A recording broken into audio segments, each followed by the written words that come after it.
Hey, hey, how's it growing? Good to see everyone. Hey, I'm here with our guest, Alan Roberts. I'm How you stoked to doing? have him join us. Alan's an influencer podcaster all about health and wellness and yeah, and setting things right. Thanks for joining Thank you us for. today, Alan. How you doing? I'm doing great, man. Thank you for having me on. I appreciate it. When we met the other day, we've been talking about a lot of the same stuff for years. So it's really cool to see more people. It's not just me and my business partner, my wife, talking about making America healthy again, which is very nice because we got to get there fast, like real fast. Yeah, we're about the sickest country on the planet. We got to change that. It's wild, you know. I mean, but it's like I'm a big advocate of this is by design more than anything. Um, Like if you want to take a look at basically how healthcare and public health is run for the last 40 years or so, it's all been directed at making people sicker, iller, at the behest of companies that then make money off of it. So it's like it takes a huge movement at a humongous level, like what RFK is doing right now and stuff like that, in order to be able to incite change. Because frankly, I mean, I do believe that while doing a great job of, and I think we talked about this before, but while doing a great job of making sure like it's being awareness is being brought to it, a huge problem that we have in society is cultural. Like, I mean, a lot of people are very addicted to the convenience, very addicted to the ultra palatable, high processed foods, and just kind of if you take a look at how mainstream media approaches things like growing your own food, raising your own meat, staying physically fit, trying to avoid the healthcare system as much as possible, it's viewed as almost taboo. Like I think it was Time Magazine has had like something like 12 articles talking about how physical fitness and working out makes you a white supremacist. And like at one point in time, right when the pandemic hit, I've been going to farmers markets my whole adult life, because I mean, why not buy straight from a farmer, right? And that all of a sudden was alt right. Like I remember being like 10 years ago, I was called a tree hugger because I would, instead of going to the grocery store in the produce section, we would go to farmers markets. And they were like, "Oh, you leftist tree hugger." And now, since I go to farmers markets, I'm some sort of right wing like nut, which is fine by me too. Call me whatever you want. I don't care. It's amazing how they're able to do that. Yeah, it's gaslighting on a whole nother level, isn't it? And Yeah, it is. I mean, when you talk about a farmer's market, this is salt of the earth, kind of the what we all need to be getting back to. And it's so clear, Absolutely. what are they saying? They're trying to say processed food is good for you and trying to make that part of the food pyramid and make that recommended. So crazy. Well, it's been part of the food pyramid for a long time. It's been the majority part of the food pyramid for decades now. But even recently, as last year, the USDA like created a study trying to prove that a diet of 91% ultra processed foods is healthy. And like if the food pyramid and how the USDA operates around ultra processed foods doesn't awaken you to the fact that there's massive corruption going on that's not about your health, I don't know what does. Because very frankly, 7 to 11 servings of grains in a day is a recipe for diabetes. Like it's just a recipe for overeating and diabetes. Like when they start demonizing eggs and meat, the stuff that we evolutionarily went to evolve into the species we are. I mean, they're trying to demonize this stuff uh, to the point where, I mean, it's negatively affected a lot of lives. The lie about saturated fat being bad and sugar being good for you is one of the, like, if that's not a pillar of this is what a corrupt government looks like when they go to like try to help their people's health, I don't know what is. Because I find myself very drawn because I'm very optimistic for the future if RFK gets a chance. But at the same time, I bring this up all the time on my podcast and stuff like that, but it's trillions of dollars. Like they're going to do anything they can to stop him, and I don't even think Trump is their biggest worry right now, because Trump's going to do Trump stuff, and don't get me wrong, I'm voting for Donald Trump straight up because the other side is insane, right? But RFK is the one I think that really worries them, because if you make America healthy again, first of all, it puts, like, the only way to do this is to minimize ultra processed food. So therefore we need to embolden the local farmer. So a suggestion I always have is, instead of subsidizing the sugar industry $5 billion of taxpayer money a year, why don't we give those subsidies to locally family-owned farms in each state? You know, make it legal for people to buy straight from the farm instead of having to go to the grocery store. It helps out with ecology, and it also helps out with supporting the farmers. But if they reduce it, if he's able to do what he wants to do and reduce down the chronic illness burden in America by 50%, that's trillions of dollars a year lost by BlackRock and Vanguard and a lot of these large corporations that own the healthcare industry. That's a lot of money, and I worry that it's going to be a very rocky road for a little while.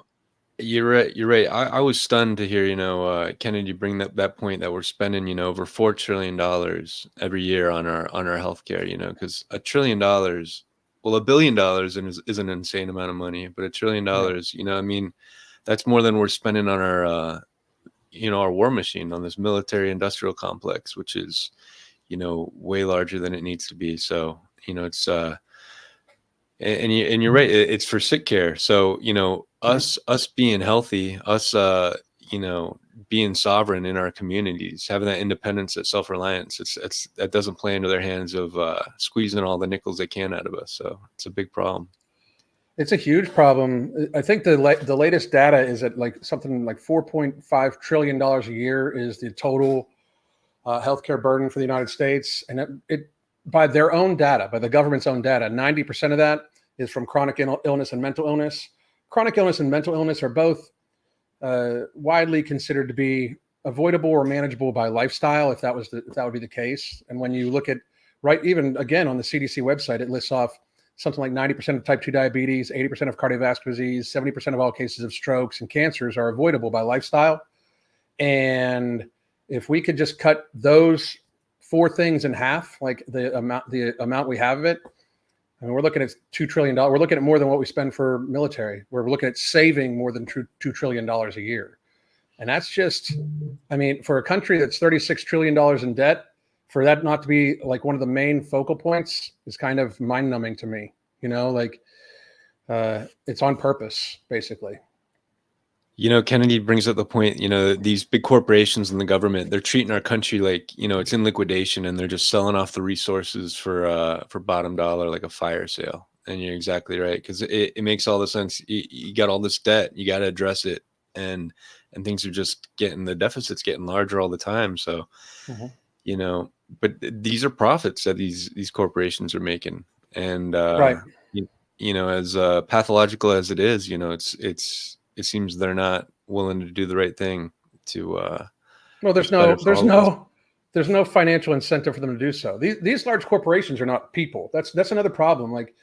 If you look way back when we started saying that corporations were people, they're not people. They're not going to have morality. The board of directors for any large corporation, their job is to be fiduciarily responsible for the company. Their job is to not make sure their company has the largest morals or has the best HR department. Their job is to make as much money as they can and profit for that company. That's their job. That is their sole interest. As a matter of fact, if they don't do so, they can be ousted by the stockholders of each of these businesses, because they're basically choosing something else over profit, and then that's not what they've signed on for. And all these board of directors contracts, it's going to be fiduciarily responsible. If the healthcare industry in of itself, say instead of a monthly medication, we could just give you a shot, like one shot, and it reversed whatever you got going on. They'd never make that shot. They'll never do it. That's why early in the pandemic, when they were like, "Oh, it's 2 shots and you're done," I'm like, "You people are stupid." If you don't think they're going to make, if they get people thinking that you can take a shot and all your worries are going to be gone, society's going to be a human pincushion, because once people buy into it, they're going to keep going with it. Look at Ozempic and Wegovy and Zepbound and all these things. They've gotten people so used to the idea of injecting themselves consistently with pharmaceuticals that this is now commonplace.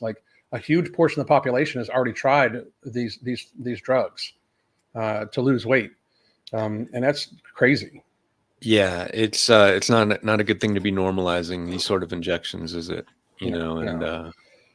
Well, especially when it's made out of Gila monster venom, first of all. Like it's like it is based off of Gila monster venom, and that's just 100. It's on their website. That's 100% true. I'm not making it. I know that sounds crazy, but I'm not I making it up. haven't heard. I know a lot about this. I haven't heard about this. What does that mean?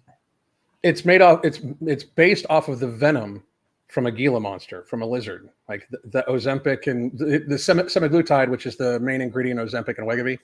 It's based off of the venom of a monster of a lizard, so Wow. of a Gila monster. Yeah, I And read that it's literally causing like a paralysis of the stomach, which is just not good. And it's not approved in the country the manufacturer is based out of, right? It's a Danish company. They're not allowing it. And gastroparesis is what you're talking about. It's a paralyzation of the stomach, and sometimes it ends up being permanent. There's many people, like I don't know, because what I do, I help people lose weight for a living. That's what my wife and I do. We have a large coaching business, and I also make content and we write books and all that stuff, right? But we've coached probably a couple thousand people to health, and from morbidly obese weights to healthy states. And we've had quite a few people come to us on these medications to try to get off of the medications without rebounding and gaining weight. And we've had some pretty good success, but there is a huge, like I'm talking a enormous amount of people that are on these medications that end up having have to have their gallbladders taken out. There's that.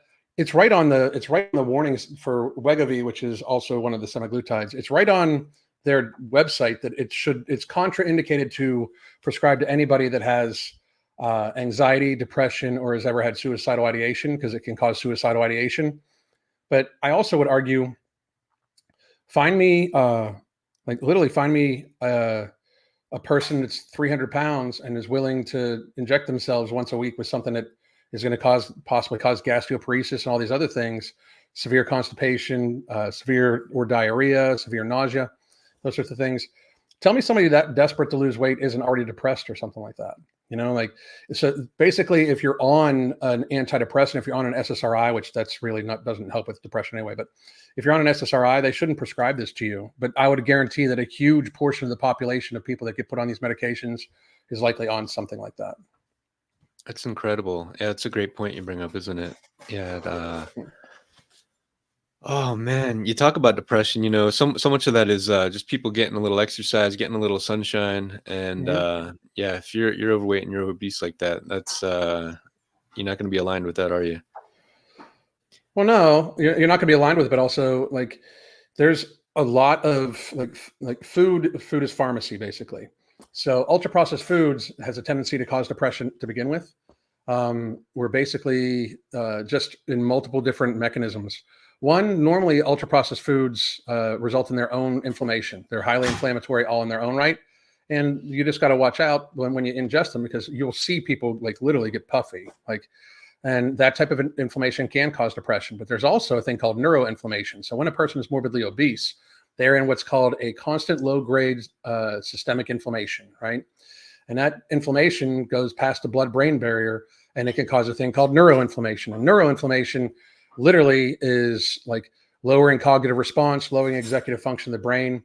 Yet alone, when you eat these ultra-processed foods for a long period of time, I believe there was a study done, it finished up in 2020 or 2021 from Brazil. It was like a huge study of the number of people, but it followed people from 6 to 10 years and their consumption of ultra-processed foods.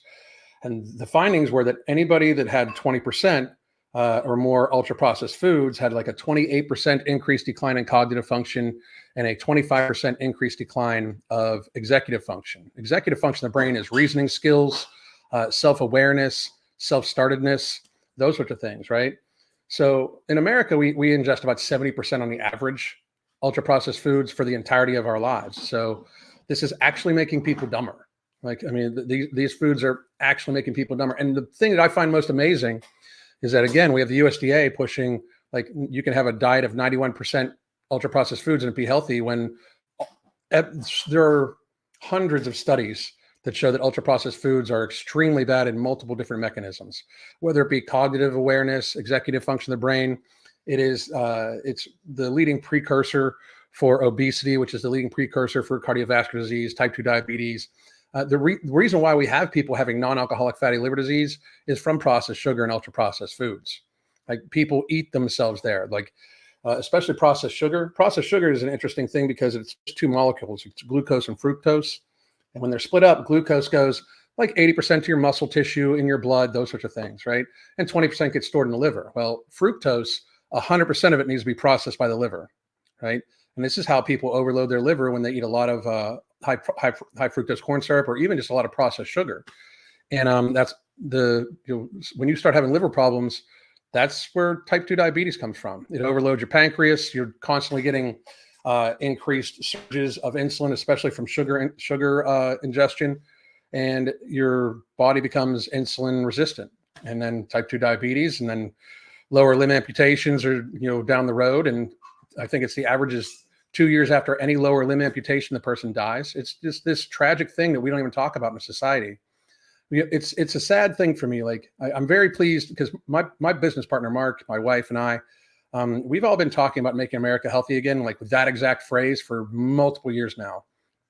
And what's sad is that like how RFK comes out and says those same words, and I was very, very, very happy. I couldn't have been more elated because it needs to be brought to the national stage of what's going on. But the problem is now you see the pushback already, where they're basically he's not on the like. There are people that only watch mainstream news that have no idea what MAHA is. None. It's a huge focal portion of the Trump and RFK movement right now, but they have no idea what it is because it's not being spoken about at all. So the generalized lemmings that just get their news from the media have no idea how bad this actually is. I mean, when you take a look at social media, people just flaunt their obesity. They flaunt their, like, we have people eating thousands of calories a day, filming it and getting paid to do so. People have these huge mukbangs. It's like what I was saying earlier. We have to culturally change if we ever want society to be healthy again. It can't just be done via government. As a matter of fact, the least we can do government-wise is the better. I think we should pull the subsidies from ultra-processed foods, put a large tax on ultra-processed foods, like large, because you want to price those out and then have it more adaptable for people to go to local farmers. So you want to subsidize the local farmers, right? Because that's the healthy stuff. But that does need to change, right? I'm in complete agreement about that. And of course, we need to gut the FDA, NIH, CDC, and the USDA. Right? Gut or literally just dissolve, because they're basically key players in the pharmaceutical, healthcare, and big food industry. Like they are the government wing of big food and big pharma. When you look at it, I believe the Centers for Disease Control and Prevention, I would argue that they have not prevented nor controlled any disease since their inception. I can't find one, right? Yeah. If anything, since we created them, we've gotten fatter, sicker, more heart disease, more kidney disease, way more cancer, way more diabetes, way more strokes, things like that. So they're not actually preventing anything. But we would have to get rid of all them, or massively revamp them. But also the biggest thing is we need to change the culture in America. We need to make it so, if you're obese and you're trying, we'll help you. But if you're just going to openly flaunt your unhealthy lifestyle, that does then disproportionately burden all of us, because basically when you look through taxes, insurance premiums, there's a reason why we pay a tremendous amount for healthcare and we're sickly. The one reason is they don't really try to get you better. They just try to maintain. But two, people just act like there's no choice in being healthy or not. Like I've lost 100 pounds myself and kept it off. Like I was very obese. And wow, congrats. Thank you. I appreciate it. I've kept it off for years, right? And I just think that people don't get, like, you don't have to be fat. Like just because the food system is messed up right now, which it absolutely is. The food system is damn near poison right now, right. Especially with glyphosate being sprayed all over all the crops, everything like that. It's damn near poison, right? But the glyphosate, man, that's my issue, man. That stuff is so prevalent. It's in the rain now. I mean, it's in a lot of the air we're breathing. We're getting so much runoff into the rivers. We're getting that evaporation, and this stuff's an antibiotic, and it's crazy. You think about, what does that mean? That's anti-life.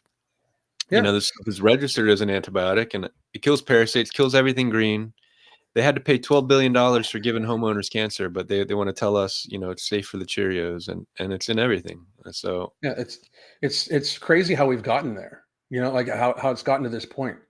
With it is so far beyond the pale that our government would allow. There's not a question that glyphosate's bad for you. Like if you're one of these people that are like, oh well, everything's subjective. No, if you want to tell me that glyphosate being sprayed all over all the food is somehow not a problem, I just can't. Like, we're not even starting from a position of honesty. Like, you know what I mean? Like, it can't even be a debate because one have person's you not seen in the these realm of. guys? So Alan, so they got caught red-handed having a whole troll army on the internet, and they had a campaign where their goal, they were striving to counter every comment, even on social media, and then bring their talking points. Oh, it's non-toxic. Look, they faked these studies. There's 7 studies that they faked, and you're being a Luddite. Yeah, and it's just wild. And so they were caught doing that, and you still see this sort of activity online. People pushing, like you said, for the processed foods, for the Mhm, GMOs. It's the same kind of tactics, and these are just whether they're bots or people being paid to do it. They're mhm, astroturfing, and you mentioned normalizing obesity and all of this. They really are. They're effective, and they're getting their message mhm. through. So it's so important, these kind of conversations and waking people up about it. I think it's, and it's another reason why if you take a look at like the entire like our culture, right? Our culture is now one where not only can we not like tell people that are abusing themselves on a daily basis with either food, alcohol, or drugs or something like that. Like, it's almost like seen as socially unacceptable to be like, hey, you should do something about this because one, it's bad for you. Two, it's bad for society. Three, it's bad for all of it's disproportionately burdensome to all of us. If a person eats themselves, drinks themselves, or smoke themselves, or does drugs to the point where they develop a chronic illness, we share the burden of that. Like we all share the burden of that because we have a shared healthcare burden system, like a shared healthcare system. And especially because insurance rates and taxes, the $1.9 trillion of the financial burden from chronic illness is via the federal government and taxes, like 1.9 trillion a year, like not once a year, right? So we pay more taxes for people that abuse themselves via food or alcohol or stuff like that, and it's this thing where we are hurting all of society by not saying, hey, lose weight. But if you tell somebody, look, you're morbidly obese, what can we do to help you, but you can't stay this way because you're killing yourself and you're hurting society, you're even hurting the planet because your overconsumption, which made you morbidly obese, caused there to be more production, more packaging, more transportation of food, right? So, but society has deemed in the last 4 or 5 years that anytime you say anything like that, you are somehow, uh, you know, you're discriminating against the person to the point where they've equated it to racism and things like that. Where if you tell a fat person to lose weight, it's almost racist. The culture in our society needs to change from this extreme, weak, everything's about your feelings to let's get down to some brass hard tacks, right? People are going to need to work a lot harder. Like me and you talked offline, we're both very large advocates for. I'm a huge advocate for grow food, not lawns. Like, the only thing grass is good to grow is if you have grazing animals. Like if you have cattle or sheep or goats or anything like that, Right. you should have some grass. Right. If not, and your chickens can't get to it, maybe get a few more chickens. But like like I would rather grow. Like, I'd rather have my yard used up by like a mint patch over here, oregano, especially oregano, because oregano oil, like you can create oregano oil and it's like a natural antibiotic, natural antiviral. It's a natural anti-inflammatory. It's an amazing substance. I'm a big Um, fan of the moringa tree, which oh you know yeah, gr- grows well in the tropical climates, but it grows so fast, 30 feet a year when it's in the right kind of environment. So you can right, grow it as an annual, in the north. So you start it yeah. inside a little early and put it out. And Known moringa to is cure extremely 300 diseases. Yeah, it's extremely healthy for you, but it also has moringa. You can grind it down into like a protein powder too, like because it has a decent protein content to it as well as a bunch of other antioxidants. nature is medicine. We didn't have all of these chemicals being injected into people 100 years ago. We just didn't have them, And I'm going to point out that the average age of life expectancy is lower right now than like 60, 70, 80 years ago. Like it's going down. It's going to keep going down too, as long as we keep treating our bodies like this. It's been trending down here in the States since 2015. And, to give people an idea about that, across all of the West, it's been trending up, right? Because, with Endocare kind of practices that, we know how to stretch that out for people. But it's been trending down, even though we do have those advances recently. So that shows you the decimation to our health. I like to point out to people that 40 years ago, we lived just as long as our European friends. And now we're living 5 and 6 years less than them. That's a lot of life. That's 5 and 6 years off of all of our loved ones. And it's not just the worst 5 or 6 years at the end, but that's all the vitality and the productivity and what we can get out of life right now that's being taken from us. And that's just this toxicity in this food. You go to Europe, they've got cars, they've got a sedentary lifestyle, they got their kids on screens just like we do a lot of times. The big difference is that we're using 10 times the glyphosate more than that than they are. We're allowing more than 1,000 chemicals in the food we eat, and no one's talking about this. And to your point, this used to be like more of an issue on the left. And we're seeing like a political realignment where now the left, they're not for free speech anymore. No. They're not for, these sort of civil rights. They're not for a cynicism, a healthy cynicism of the big corporations and their corruption. And they're not even for peace, right? They want to keep ringing that war drum. And we've got this realignment. So, it's just so crucial that we get to wake up and get back to what's natural. One thing I like to point out to people is that you talk about the regenerative agriculture. When we get to doing that, it's not just the food purity that we're creating, but, it's also this sort of sovereignty, this sort of independence from, all this sort of corruption. And, it's food security. It's resilience in our communities, come what may, different challenges. We see that the government's not there for us. What's going on in North Carolina and in Maui. And they're getting in the way more than anything, and purposely. And we see that with when we're trying to get the farming going in our localities, across all of our cultures, across millennia, or most our cultures, we could sell raw milk to the other. The idea of pasteurizing milk and putting it at these high heats, that's a recent kind of invention. And but they'll come at you with guns drawn. That they've done this, right? With guns drawn to local farmers just for selling milk to their neighbors. This is so crazy. So, and I would argue, what business is it of the federal government in any way to stop me from, buying something from my neighbor or bartering something from my neighbor? Like, how is it their business? Why can't, like, if I can accept the risk to get in my car and travel on the highway, knowing that there's a small percentage chance that I'm not going to come home, you're telling me I can't accept the risk of, hey, I know this guy, he's got cows. I know he keeps them very, very clean, and I can go pick up fresh raw milk at his farm every single day. Why shouldn't he be allowed to sell it to me? And a huge portion of that, I hope everybody realizes, is because they lose out on tax dollars. Like a huge portion of that. And another portion is that, like, the same reason why they stop you from growing all sorts of plants and using all sorts of plants is because they want to control your health and they don't want you to be able to. There's a lot of places in America where the federal government tells you can't, or where the governments can't tell you can't collect rainwater. It's so, like, we've gotten so far past what our society was meant to be. It's crazy. Like, the government should be terrified to tell a citizen that they can't collect their own freaking rainwater. Like the government should just be like, oh, we messed up. We told them they can't do something. It's wild. I did want to point out something real quick. Like, I looked it up really quick.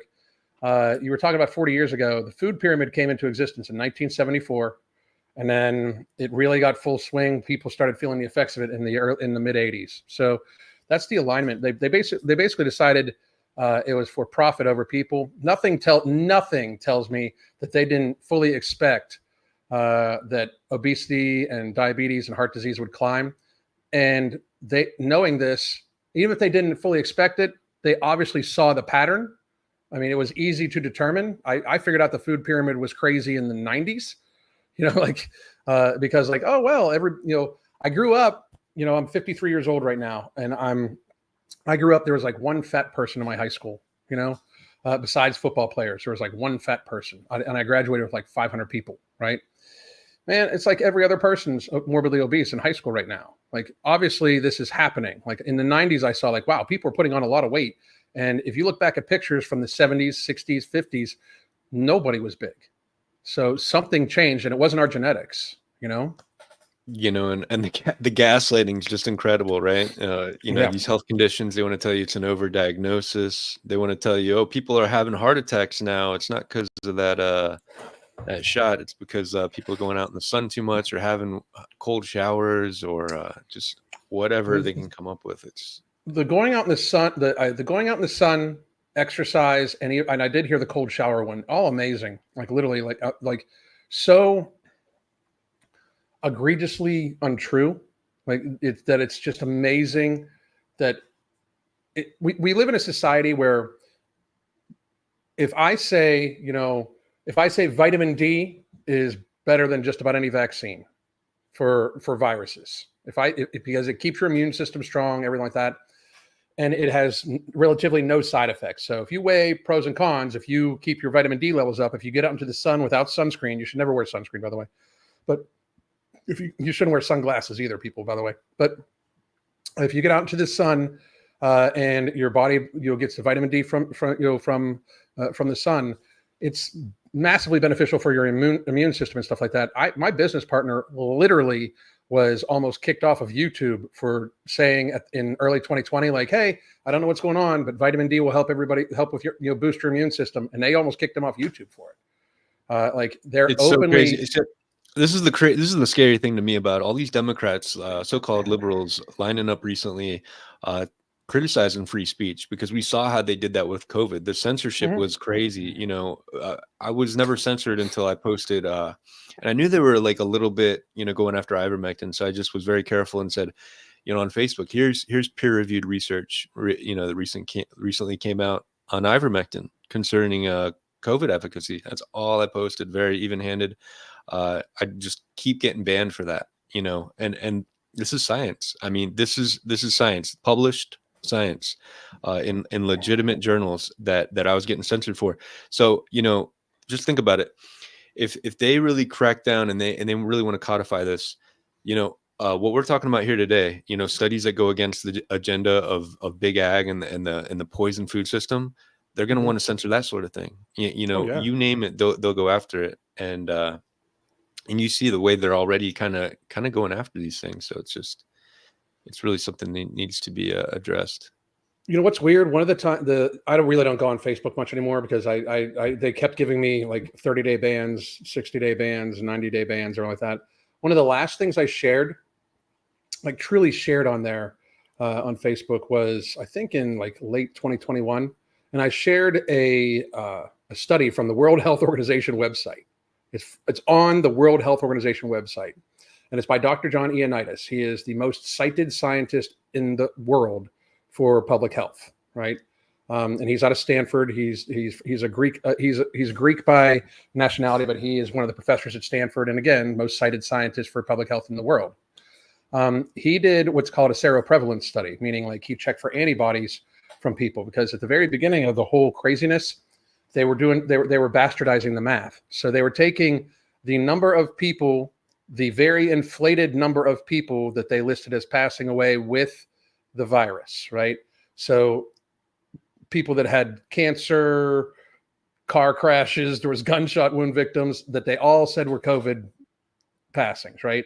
So this bloated number up top, and they were only dividing that number by the number of known cases. Like known cases, that's it, right? Not ever taking into the factor that asymptomatic infection was likely 80 to 90% of the actual infections. So what you should do is count the bottom number, and you should multiply it by at least 10, right? So if you multiply the bottom, probably more like 30. Yeah, you're right. Exactly right. So that changes it from you know, an infection fatality rate of 2.5 down to likely 0.2 or less. So Right. that's the seasonal flu. And this, by the way, this study is on the World Health Organization website, and I shared it, and I was like, hey, here's like, and it broke it down into different regions too, because regionality is a thing, you know, depending on vitamin D exposure, everything like that, blah blah blah, right? Like, and for Southwest Florida, it was like the under 70 years of age infection fatality rate was 0.08, which is way less than the flu. And I'm like, we're closing the world down for this stuff, and they basically gave me a 90-day ban on it for sharing the World Health Organization website. Yeah, Right. I've gotten in trouble on old Twitter before Elon bought it for like literally sharing stuff from the CDC. Like the CDC says that only 5% of people that have passed away with the virus passed away of it. Like only like around 5%. Everybody else was over the age of life expectancy and had at least 4 other serious comorbidities on the average. Now, to me, it just goes to show like how we're talking about how like they basically don't care about telling the truth. If you look at that, the average age of passing away with this virus was over the age of life expectancy. It does not meet the criteria of a pandemic. Nothing should have been done. They didn't even meet the criteria of a state of emergency, because it's unfortunate. But when a new virus comes out every single year, by the way, that's almost every year a new strain of the flu or cold comes out. It's almost every single year. The people that normally do the passing away from it are the people over the age of life expectancy or the very seriously immunocompromised people that have like multiple comorbidities, just like this. So there was never a reason to enact any other things that we hadn't done different. And for those of you that are wondering, that are watching, I was a healthcare executive for about 12 years. I've helped write the disaster policies for multiple counties in the United States, including outbreak policies. So it's not that I'm not a doctor, but I also know how to read, and I've done this work for a long time. And I just found it amazing that like the propaganda behind this, and that's why the propaganda around food doesn't surprise me anymore, because what we're talking about, how like they wouldn't even allow, they didn't even want to allow dissenting opinions, right? Like at all whatsoever. And I still get it all the time. Like, but you didn't know, you're not a doctor. Like, but I was right. but you know, like you can claim it was lucky, but I was right, you know? And that's when like 2020, I'd been doing weight loss for a while with people, because after I lost my weight, we wrote a book, and we just kept trying to help people and built the coaching business. But 2020, I was really like, all right, they want us sick and fat. They want us sick, fat, weak, dependent on the government and pharma. And we are very sick, very fat, and very weak as a nation, and very dependent upon the healthcare industry. New study today, something like 70% of all people are at least on one daily medication. 70%. That's on one incredible, medication. isn't it? Isn't Something that? like 50% are on 2 or more daily medications. So if you don't think that that's not you, of course, but if people don't think that that's a national security threat all in itself, you're not paying attention. Like if all of a sudden we couldn't procure, like if a nation like say China, that would receive a huge amount of the raw materials for pharmaceuticals in our country, say they would shut that faucet off, they could enact chaos and cost tens of millions of American lives in just a few months. If we shut the flow of pharmaceuticals off to a lot of these people right now, there would be tens of millions of deaths in several months. And that's not an overestimation. I mean, think about psychedelic medications alone. All of a sudden, people that are on these psychedelic medications cannot get them. They come off of them cold turkey, right? If you don't think that's Psychedelic, going is to that the right word? Psychedelic? Do you mean psychoactive? psychoactive? Yeah, I'm sorry, Yeah, psychoactive, psychedelic. Whoops, I was thinking about different things. Anyway, but if like so, all of a sudden people are on SSRIs, or even worse, Adderall and stuff like that. Like Adderall is an addictive substance that we give to children. But if all of a sudden people can't get their Adderall, it's going to mess up their life. Like it will cause lots of problems, and people may unfortunately take their own lives or do really stupid stuff. But that's not even including these people that are on beta blockers for heart disease, things of that nature. Now, I'm not talking about statins, and I'm not talking about stuff like that. Most of the time people go off statins, they'd actually get healthier. But yeah, everything that's else, one of the worst, isn't it? yeah. Oh, statins. Yeah, they're designed to help the Alzheimer's epidemic. If you ask me. Oh my gosh. It is so tragic what's going on there. You know, you're talking about psychedelic, though. You know, it reminds me of that John Hopkins study. It showed that you know, just one dose of psilocybin, what you know, in Yep. conjunction with some therapy, really helped people with PTSD and addiction. And you think about all the, you know, medications that people are on for life that they could get off of, you know, if Mhm. they had that therapy. It's incredible. Well, but that's why they're going to try to keep it illegal. You know, like they they don't want to. There's no cures. They don't want any cures. I'm sorry, people, but if you don't think that that we could have at least have better, if you don't think that the treatment for cancers shouldn't be better than an IV drip of poison every couple days for cancer patients, that normally ends up killing them. Also, by the way, like a lot of cancer patients die from the chemo, straight up, right? Like somehow or another, this hasn't evolved since I was a kid. Like we still give people chemo.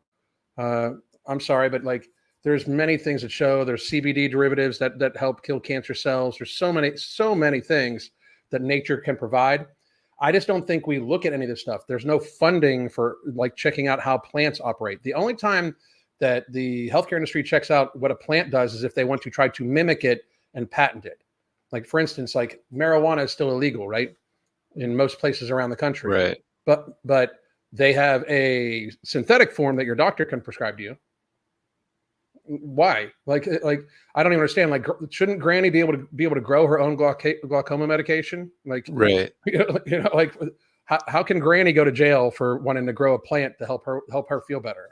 You You know? know, and then a lot of times they're losing a lot of those benefits or that safety of having the full plant. You know, Yep. the full Yep. spectrum of cannabinoids have Yep. been shown to work together to be a neuroprotectant. You know, and Right. prevent some of that short term memory loss and whatnot. It's wild.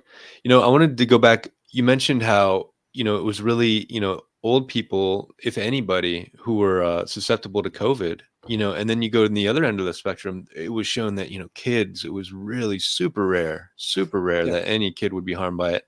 But they're still recommending that shot to 6-month-old babies, and only in Hmm. this country. And I think that is just unbelievable. And it's actually shot after shot. You know, it's not just one and they're done. It's just, you know, you give a baby, you know, one ingredient at a time, right? You give them apples and they like the apples. Now you can give them cinnamon apples. You don't even just start with cinnamon apples. So why are Right. we giving, you know, this shot that's got 12 toxic ingredients, you know, to these babies, where it's like they never did the real safety studies. You know, the gold standard of science is a randomized control trial. And we don't Yeah. see that. We don't see a placebo safety study to really to show, you know, the harms, to do the risk benefit analysis. We, you know, we know there's side effects, you know, with any medication, so we need to be able to do that. And we're not doing that. And then this is sacrifice. Even if it did work, even if this shot did have an effect that was positive, Mhm. you know, you're sacrificing these kids for these babies, you know, for the rest of us at the end of the It's day, to evil. prevent transmission. It's wild. It's So evil, yeah. man. Like, I mean, I talk about, I've been talking about this fairly often. For the vast majority of my adult life, I've considered myself an atheist, right? And the 2020s have made me question my atheism. Like, no shit. Because it's truly evil. So if there's truly evil, there has to be good. So I'm more agnostic now, because what they're doing with this, one of the reasons why they have it on the childhood schedule is because then it receives full liability protection, automatic approval. Technically, they committed fraud because they put a emergency use authorization experimental therapy on the childhood registry, right? No long-term safety data, no data just directly on kids, pretty much at all.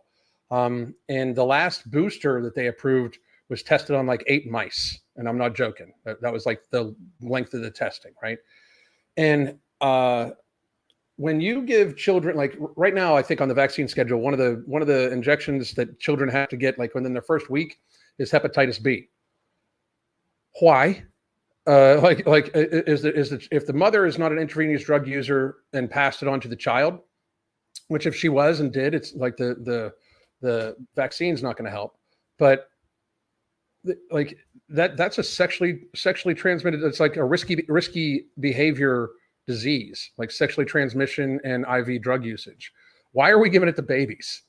Like, it's just this crazy thing. The COVID vaccine, your child is at literally no, your child is in more danger of you feeding them crap and causing their bad health than COVID.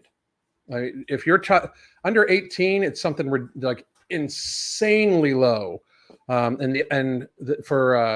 any serious negative outcomes. They almost don't ever spread it, ever get it. Most of the time, a child is asymptomatic with COVID. If they're not, they get it and they get their natural immunity, which the very second that we saw them demonize natural immunity, it should have told us that it's no longer about health at all. Like, they pretended like there was actually news articles like the newest alt-right talking point is, natural immunity, like this crazy thing called natural immunity. You mean the thing that we evolved on for hundreds of thousands of years that we would not be around if we did not have? Like, it's so mind-numbing to me how, one, they would just openly lie, and how really stupid a huge portion of the population is to not see it. Like, it's crazy. I mean, that's what we're combating against. Everything's become we've politicized health. I mean, I see this in a very weird way because I'm a 90s Democrat, right? Like, I voted all over this political spectrum. But all of a sudden, if you want to be healthy, you must be on the right. It's very weird. Like, it's very strange. It's for a reason. They're able to point at us and be like, "Oh, look at these horrible people, and they like Donald Trump, they racist, blah blah blah, all that stuff." So, like, you don't want to look like him, or you don't want to look like her, or you don't want to eat like them, or eat like them, or eat like her. They're too busy worried about their physique and stuff like that. Like, I'm 53 years old. I'm pretty self-actualized, and I'm like at best a 5. I'm also pretty actually self-actualized that I'm super happily married, and it's not about aesthetics to me. It's about living as long as I can for my wife. And that's how people should get to. But right now we've just got a huge swath of the population that not only don't care about their own health, they don't care about how it negatively affects all of society. And when you get there after a pandemic, like, it's mind-blowing to me that in the same 4.5 years, right, we have had a global pandemic that was apparently so deadly that we needed to destroy the economy, ruin the education and mental health of an entire generation of children, and close down hundreds of thousands of small businesses, while basically labeling people as essential and non-essential, like destroying the Constitution, those sorts of things, right? So we know that we did this. Fauci is on record as saying we did it because we have so many immunocompromised people and so many obese people. He's on record saying it. I have the video, right? But yet, instead of us like all of a sudden saying like, hey, since we had so much trouble because this new cold came out and we have such an immunocompromised population, shouldn't we maybe get healthier? We didn't do that. Not one public health official was like, hey, maybe we should eat less processed foods. Maybe we should, get a little healthier. Maybe you should be a little bit more out in the sun. Maybe you should stop slathering that, suntan lotion that's full of carcinogens on you. Maybe you should stop, drinking the just straight tap water that has forever chemicals and all sorts of endocrine disruptors and everything like that. But everybody should get a gravity fed water filter, like all these things, right? Like, instead of doing that, like, it was like all of a sudden body positivity and, we're idolizing like 400-pound singers and stuff like that, like for the last 4 years. And to me, there's like, instead of us, it's like I used to call it the greatest missed opportunity from public health ever, but it's not that, because it was purposely ignored. It was purposely missed. Like, it's not like our public health officials in 2020 and 2021 didn't realize that we should be healthier. They just didn't try to get people healthier. As a matter of fact, closing gyms, making sure people stayed inside, out of the sun, living on DoorDash. I mean, you literally could get like any alcohol delivered to you want, but you couldn't go outside because this cold might kill you. It was so ridiculous, right? So it wasn't a missed opportunity. It was a purposeful weakening of the population. And unless we get RFK in there to be able to do something about it, I'm very seriously scared for this next 4 to 10 years. Very seriously scared. I tell you what, and then, yeah, the increasing toxicity, the increasing, power of the surveillance state, and, along with that, the censorship, the media, people say legacy media is dying, and it's like, well, you know what, when they're censoring the internet, I don't know if you saw, there's a recent interview on Joe Rogan. This guy, I forget his last name here. I think Richardson. He was talking about how, the power of them with these algorithms to really, create a bias when people are, looking up their results Hmm. online. So, it's really incredible. People go on YouTube and you want to look something up. I was a big Kennedy supporter. They really suppress anything that was positive to him. And I'm Oh looking yeah. for his content. I can't find his content. All I can find is slander and smears from the legacy media about him. So Yep. they still have got their hooks in, and yeah, people need to wake up. It's really concerning. Yep. You know, I It go really is. I go back to you're talking about the being healthy. I couldn't believe it. I go to a park and they got the water fountains turned off so that you can't, play basketball. Wow. And this was years later. This is like, I mean, it's like, what's going on? It's criminal, really. I mean, you talk about, it turns out at the end of the day, I think one of the healthiest things you could have done is vitamin C and vitamin D. Yep. That people were ten times better if they were just Hmm. doing that. And that was the easiest thing in the world for them to be up on stage talking about. Hmm. And they knew it. They knew it. People were bringing it up, ringing the bell, and they would not do it. They would not recommend, these very common things. And like you said, they marginalize and go after people that were doing their job for them. That's so the way I think of these journalists, right? They're abdicating their duty, and then they're actually marginalizing people who are stepping up and doing their job for them, and Hmm. working on behalf of these industry interests. And it's amazing the power of the media. I think it's really kind of shown real well in this idea that you know they go after you and call you a conspiracy theorist if you just Hmm. have a little bit of cynicism or looking for the truth. And and I'm surprised that this line of propaganda works, because it's just scandal after scandal that you see in history, that you see in the government, that you see in our corporations, that you used to see in the news, pointing out all these scandals. Each one of these scandals was a conspiracy theory until it was Hmm. proven true. And what was the famous quote? Well, I think it was Reagan. Trust but verify. Or there's another proverb: be gentle as doves, but wise as serpents. It's supposed to be have the lights on, but they want to go after you for doing that, and for people pointing out, some of these issues that we should be concerned about. It's really wild. Yep. We talked about the glyphosate.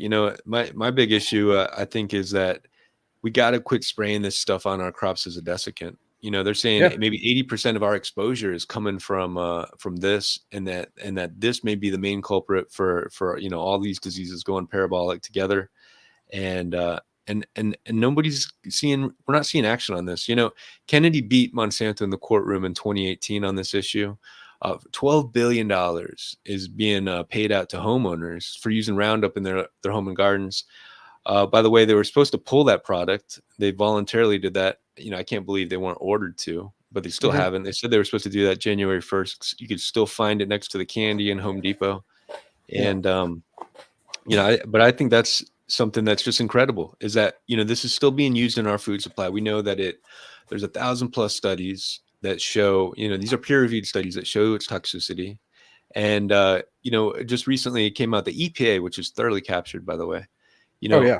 they're showing that 93% of our endangered species, it's over 1,600 of them, are Hmm. harmed by this chemical. So we're losing our bees, our birds, our mammals, the fish, Yep. everything.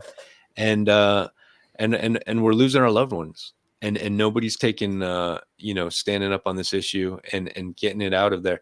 you know the gaslighting continues on this issue. They say, well, you can't grow your food without poison, there's going to be starvation. It's like, guys, we just started using this chemical in the mid 90s. What are you Right. talking about? And the Right. way they're spraying it on our crops as a desiccant like this, they only actually started this practice in 2006. So Yeah. this is something that we could phase out immediately. You can't just change the whole system overnight, but we could stop that practice tomorrow, and we could figure out how to be all right. And like I said, 80% of our exposure, and I believe up to 90% of our health deficits are coming from this chemical. So this could be 70% of our impairments across all of our health conditions. We could knock it out, and we're not seeing this happen. So the lack of representation, true representation it's really amazing.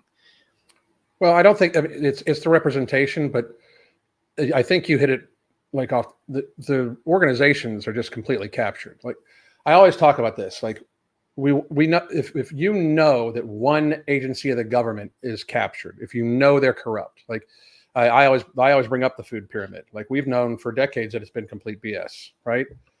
Like if we know it's BS and they keep pushing it, that means that organization is corrupt. If it's a governmental organization, that means the government's corrupt because the people, like the rest of the government should be like, hey, you guys can't do that to our people. But instead, like the USDA still keeps getting funded. The EPA still keeps getting funded. I mean, when you look at some of these other organizations, like the American Diabetes Association doesn't even tell people to stop eating processed sugar when they go on metformin or insulin. It's not even on their website. It's like eat as normal, right? Because they're not trying to cure anybody. Like this is my problem. This is my problem with the healthcare industry in general, and our government in general. They don't care about your health. We are not sick by accident. We are sick by design as people. They want us fat, sick, weak, and dependent upon them. A weak and dependent population that like they know right now that there's a huge swath of the population that if they just, no matter what they did, could never rise up against them. They know it. They know a huge portion of this population.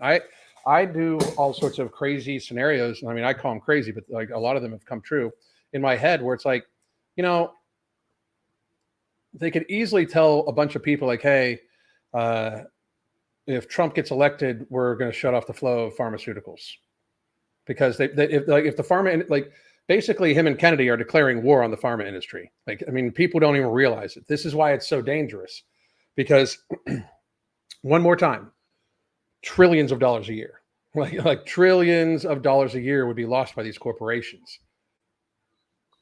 Does anybody think that these very unscrupulous, you know, historically corrupt companies from a historically corrupt industry, Pfizer's paid out the largest criminal fine ever for basically paying doctors to lie to patients about their drugs, right?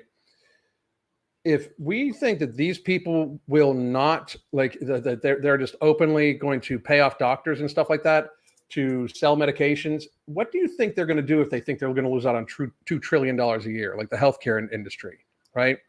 It is massive. And it doesn't just go for, like, it's the healthcare industry, but then it's also the medical schools.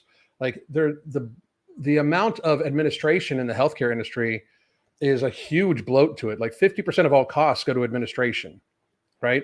That is a lot of dollars being passed through to people that end up being rich. And like, we don't realize that we're already at war with this. Like we know these things are bad for us. Kennedy has even said that, like, the FDA needs reined in, the CDC, all these organizations are not working in the best interest of the people. And that's who they should be working in the interest of. Like, we're already at war. Like, he needs help. Like, people don't understand. Like, I'm worried about his and Trump's literal safety. Because one more time, trillions of dollars a year. Like, these people will stop at nothing. Like at all. They will stop at nothing. I mean, it's a crazy thought, but you were talking like $1 billion is like an unimaginable amount of money for a human being. You know, $1 billion in a context. So I've heard it explained like this. It's a football field with pallets of $100 bills stacked too high. So it's like 8 foot tall of $100 bills across the football field. So just imagine 1,000 of those is $1 trillion. You know, yeah, it's mind boggling. Yeah, mind boggling. Well, Alan, appreciate you joining us today. And yeah, is there anything else you'd like to touch on before we say ciao for now? No, I really appreciate you having me on. At some point in time, I want to reach out to you because we're going to do a whole perennial forest, and I want your advice. But I also thought we could make some content off it to help other people, like what they can plant for different areas and stuff like that. I think it would be a neat thing. So I'd love to have you on my channel and talk about that. And I'll got to get a hold of you offline. But I really appreciate you having me on, man. Real quick, let's touch on that real quick, you know, because that's it. You know, I think we got to say no to all these bad guys, but we also got to, like, you know, get back to basics and get self-reliant and yeah, investing in local agriculture done responsibly. You know, that's it. That's in our blood. It's who we are. It's what we've always done. and like you say, doing the food for us, the fruit trees, the chickens, and our favorite animals, it can produce everything we need, whether that's the food, the medicine, the building material, the fuel. And I mentioned moringa. That's a great fast growing one. And you talk about the medicinal value of it. We didn't really get into it, but 90 plus minerals and nutrients, known to cure 300 diseases. And the one I like to suggest with people with that is either potatoes or yucca. And so these are both root vegetables that you can grow easily. You can also eat the leaves of, and this is something that can really fill a belly, right? So many things that we grow in the garden, the fruit, these are great, super nutritious, but not a really high calorie content. But yeah, when we get to having some, whether that growing, sweet potatoes, Okinawa, they were famous for eating, I think up to 70% of their diet was sweet potatoes, because the greens you can eat as well with the potatoes. And so, and they're living to be 90 on average, right? One of the healthiest people. This is like a blue zone.